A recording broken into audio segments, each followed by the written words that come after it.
I'm H&M, and you didn't see this report. Rockets football brass knew coming into 2016 that a playoff berth would more than likely mean completely new opponents than they've seen in the past few years, having moved up to Division I South. And wouldn't you know it, Slick, heading into the final week of the regular season, the projected playoff standings had them matched up against Catholic Memorial. Rockets season finale versus Brookline last Friday suspended near the end of the first quarter due to lightning, thus forcing the teams to resume play on Sunday morning at Memorial Field.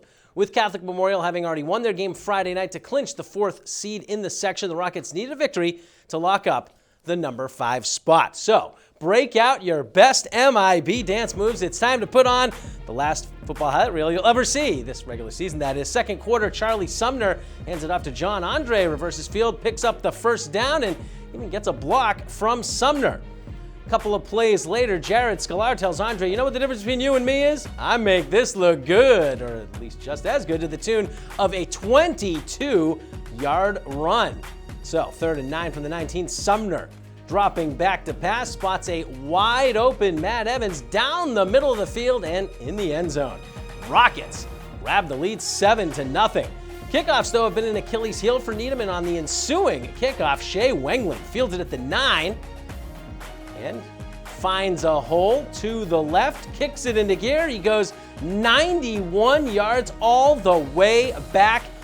Going to tie the score at 7-7 midway through the second quarter. I guess it's time to bust out the old standard issue neuralizer. You saw it a second ago. You know, the flashy thing. And forget about that last play. So, Rockets going back on offense, showing their speed again. Shovel pass to Odari Hibberts. Going backwards at first, but then heads to the outside, able to outrun a handful of defenders and get the first down. And on the same drive, 2nd down, just outside the red zone. Sumner out of the shotgun finds another open man in the end zone. This time it's Brendan Smith on the receiving end of a squid, or a 23-yard TD strike. Needham takes a 14-7 lead heading into halftime. I'd say that's enough MIB quotes, right? How about something different? Third quarter, Brookline, with their first possession, DC Cox tells Jared Field Sanders, you shall not pass. Yeah, a little Lord of the Rings there. Anyways, brings up a 4th down. And speaking of 4th downs, Rockets going for it on their next drive. Sumner hits Smith on a slant, and then Smith turns on the ludicrous speed. Spaceballs. 46-yard catch and run, 2nd TD connection for those two. Rockets go up 21-7 after 3 quarters. In the 4th, Cox is going to seal it. Warriors trying to get sneaky on 4th down, but DC drops into coverage and makes the athletic leap for the interception. Each of these teams is going to add one more score. Rockets, though, victorious in the regular season finale, 24-15. Up next, round 1 of the D1 South playoffs. Needham, the 5 seed, heads to Catholic Memorial to play the 4th seeded Knights on Friday night, October 28th at 7. Over to the pitch, where the girls' soccer team was preparing for their final home game of the regular season, along with senior night on Saturday, October 22nd. Rockets welcomed powerful Acton Boxborough to Memorial Field, and while not ranked as high in the local polls as the Colonials, the Rockets were rounding into form as they were unbeaten in their last 10 games at 8-0-2. A win over a highly touted AB team could be an even bigger confidence booster. So, to the football action we go. Under the lights, first half, about 11 minutes in. Olivia Grief taking the corner for Needham. Goalie gets a hand on it but couldn't control it. Hannah Smith pops it in.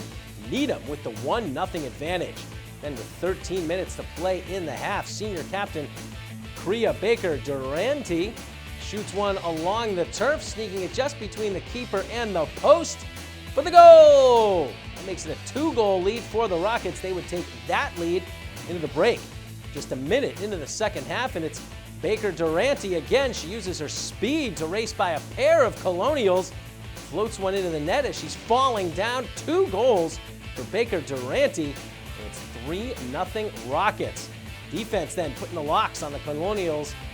May be lucky to get just a few chances in this one. Shot here easily saved by Juliana O'Connor, who relieved Liz Valentini in the second half. Colonials get a late corner kick opportunity.